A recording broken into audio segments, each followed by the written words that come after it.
Syederalun sebanyak 2.228 siswa SMA, MA di Aceh Barat mulai Senin 9 April 2018 hingga 4 hari ke depan mengikuti ujian nasional berbasis komputer atau UMBK.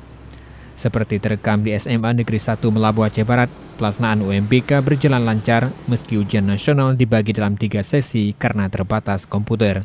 Sesuai data OPTD, PPMG Dinas Pendidikan Aceh Wilayah 7 di Melabuh menjelaskan SMA, MA yang menyelenggarakan UMBK 28 unit, namun 5 diantaranya menumpang ujian nasional di sekolah lain karena belum memiliki fasilitas.